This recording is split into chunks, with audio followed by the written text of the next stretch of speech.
Kamusta kaibigan? Halina at tayo ay maglakbay na puno ng kaalaman at aral.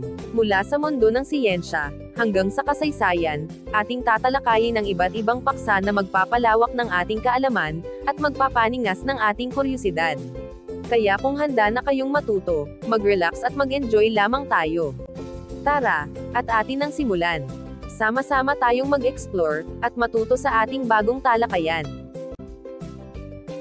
Kalinangang Bayan, isang pagtanaw sa paniniwala at relihiyon ng Pilipinas.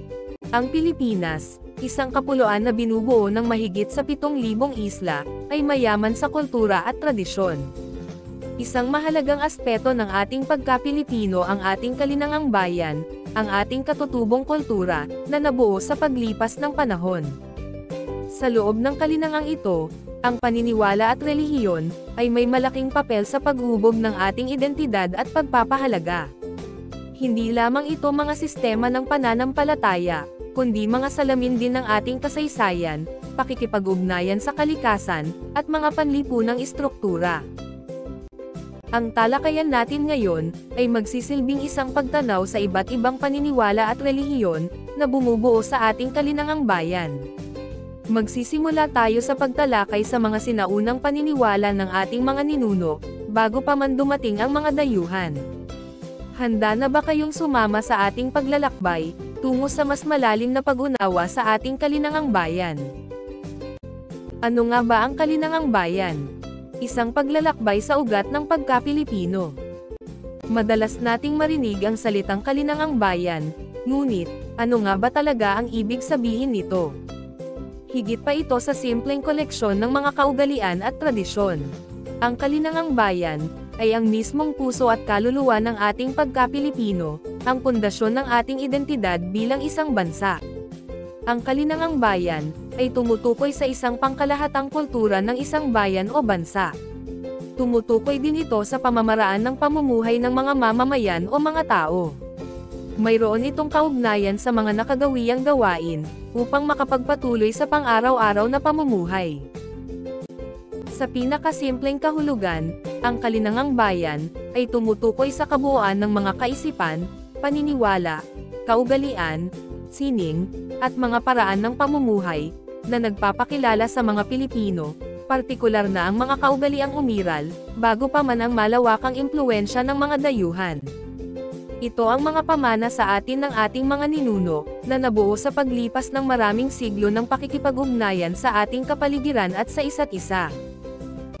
Sa pag-unawa sa ating kalinangang bayan, ay hindi lamang isang akademikong pagsisiyasat. Ito ay isang mahalagang hakbang sa pagpapahalaga sa ating pinagmulan, at sa pagbuo ng isang malakas, at mas may kamalayang pambansang identidad. Sa pagkilala at pagpapahalaga sa ating kalinangang bayan, mas naiintindihan natin kung sino tayo bilang mga Pilipino, at kung saan tayo patungo. Paniniwala at relihiyon, ang espiritual na yaman ng kalinangang bayan. Ang kalinangang bayan, ay ang buhay na espiritu ng Pilipinas.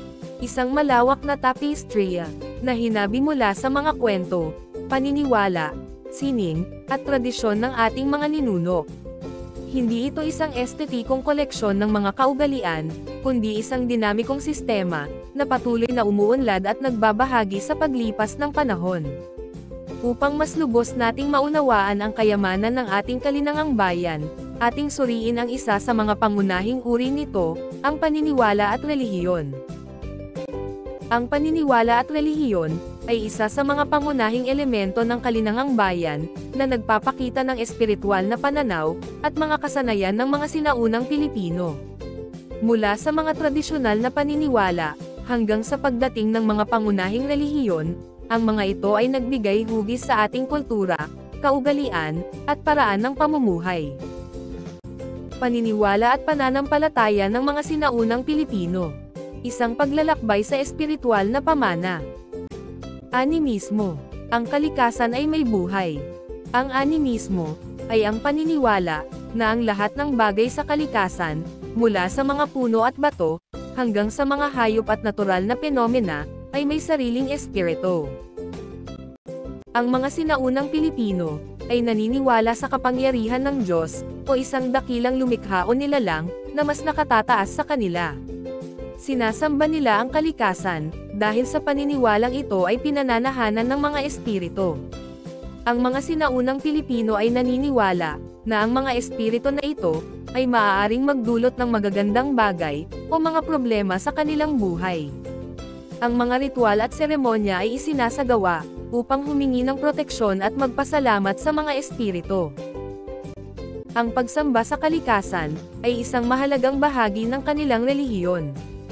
Ang mga sinaunang Pilipino ay nag-alay ng mga handog sa mga puno, ilog, bundok, at iba pang mga bagay sa kalikasan na itinuturing nilang sagrado.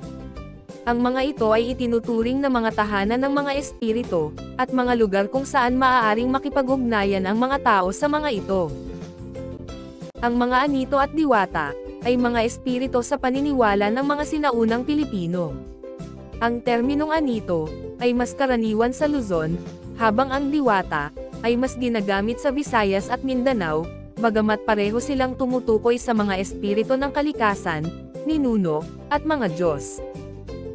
May ilan naman na naniniwala at sumasamba sa maraming Diyos at Diyosa. Ang tawag dito ay polytheismo o polytheism. Pinaniniwalaan nila na may isang pangunahing Diyos o dakilang nilalang, na siyang may likha ng langit, lupa, at tao.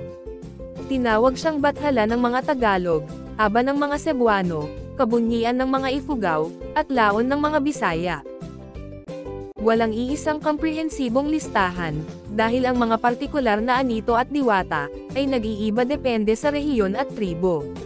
Ngunit narito ang ilang halimbawa. Dallang, Diyos ng kagandahan ng mga Ilocano. Sidapa, Diyos ng kamatayan ng mga Bisaya. Apulaki, Diyos ng digmaan ng mga taga-Pangasinan. Agawe, Diyos ng tubig. Idiyanale, Diyos ng bahaghari. Lakapati, Diyos ng pagkamaanakin o fertility.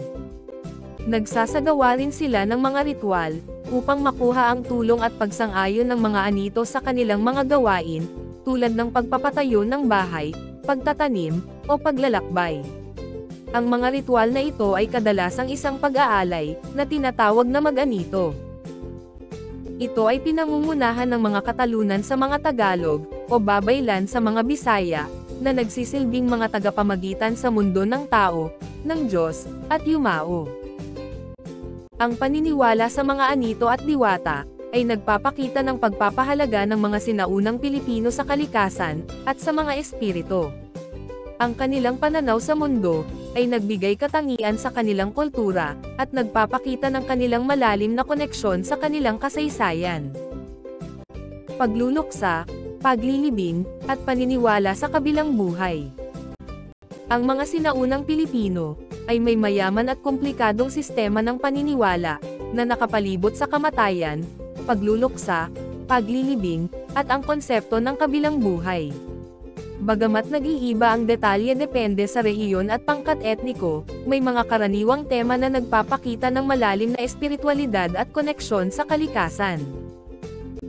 Pagluluksa, isang panlipunang gawain.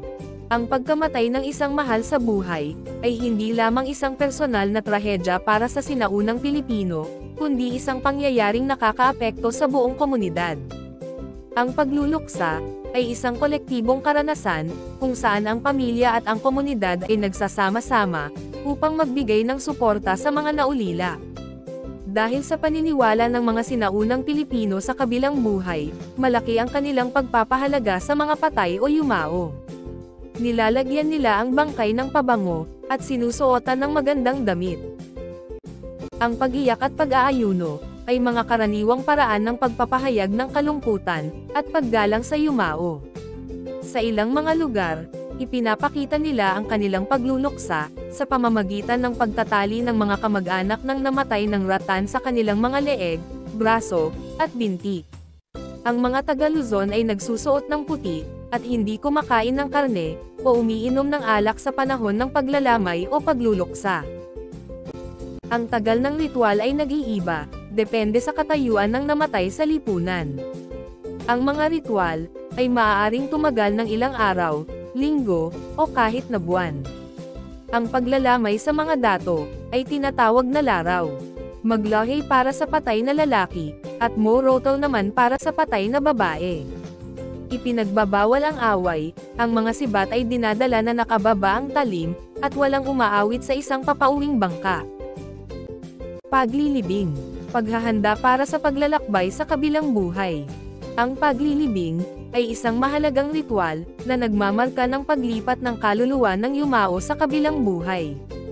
Ang mga paraan ng paglilibing ay nag-iiba depende sa rehiyon at tribo.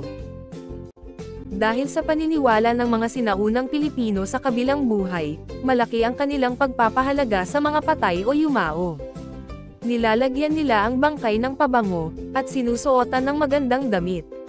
Kadalasan, inilalagay nila ang mga buto ng mga yumao sa malalaking banga o palayok. Ang ilan ay inililibing sa tabi ng kanilang bahay, ang iba naman ay sa may tabing ilog, o malapit sa dalampasigan. Ang mga gamit ng namatay, tulad ng alahas, sandata, at mga kagamitan sa pang-araw-araw na buhay, ay kadalasang inililibing kasama niya, upang magamit niya sa kabilang buhay. Pinababaunan nila ang mga yumao ng mga kasangkapan, tulad ng seramika at mga palamuti, upang may magamit ang mga ito sa kabilang buhay. May dalawang bahagi ng paglilibing ang mga sinaunang Pilipino. Una, inililibing ang yumao sa lupa kasama ang ilang mga kasangkapan. Matapos matuyo ang mga labi, ay hinahango ito mula sa libingan, at isinisilad sa loob ng banga o tapayan. Paniniwala sa kabilang buhay. Isang pagpapatuloy. Ang mga sinaunang Pilipino, ay may iba't ibang paniniwala tungkol sa kabilang buhay. Karamihan, ay naniniwala sa pagpapatuloy ng buhay ng kaluluwa, pagkatapos ng kamatayan. Ang kalikasan ay may malaking papel sa kanilang paniniwala. Marami sa kanilang mga ritual, ay nakasentro sa mga espiritu ng kalikasan, tulad ng mga anito at diwata, na naniniwala silang naninirahan sa mga bundok, ilog, at mga puno. Ang mga kaluluwa ng mga ninuno ay pinaniniwala ang nakikipag-ugnayan pa rin sa mga nabubuhay, at maaaring makaapekto sa kanilang buhay. Ang mga ritual at handog ay isinasagawa, upang mapakalugdan ang mga espiritu, at humingi ng proteksyon at gabay. Ang paniniwala sa muling pagkabuhay, ay umiiral din sa ilang mga tribo. Ang tradisyon ng pagluluksa, paglilibing, at paniniwala sa kabilab buhay ng mga sinaunang Pilipino, ay nagpapakita ng kanilang malalim na paggalang sa buhay at kamatayan, at ang kanilang malapit na ugnayan sa kalikasan, at sa kanilang mga ninuno. Ang mga paniniwalang ito, ay nagbigay ng kahulugan at direksyon sa kanilang buhay, at nagsisilbing gabay sa kanilang pakikipag-ugnayan sa mundo ng mga espiritu. Ang mga ritual at seremonya, ay hindi lamang mga simpleng gawain, kundi mga mahalagang bahagi ng kanilang kultura at identidad. Sa pagtatapos ng ating paglalakbay sa kalinangang bayan, partikular sa aspetong paniniwala at relihiyon, masasabi nating ang mga ito, ay hindi lamang mga sistema ng paniniwala, kundi mga buhay na salaysay ng ating kasaysayan at identidad. Mula sa mga sinaunang animistikong paniniwala, hanggang sa pagdating ng mga pangunahing relihiyon, ang mga ito ay nagbigay hugis sa ating kultura, kaugalian, at pananaw sa mundo. Ang pagkakaiba-iba ng mga paniniwala sa iba't ibang rehiyon at pangkat etniko, ay nagpapatunay sa kayamanan at dinamismo ng ating kultura. Ang pag-unawa at pagpapahalaga sa mga ito ay mahalaga, sa pagbuo ng isang mas malalim na pag-unawa sa ating pagka-Pilipino. Ang paggalang sa pagkakaiba-iba ng mga paniniwala, ay susi sa pagkakaisa at pag-unlad ng ating bansa. Ang pagkilala sa ating pinagmulan, ay nagbibigay daan sa atin, upang bumuo ng isang mas malakas, at mas may kamalayang pambansang identidad. Ang ating espiritual na pamana, ay isang mahalagang bahagi ng ating pagiging Pilipino, at ang pag-aaral nito, ay isang patuloy na paglalakbay, tungo sa mas malalim na pag-unawa sa ating bansa. Hanggang sa muli, maraming salamat sa panonood.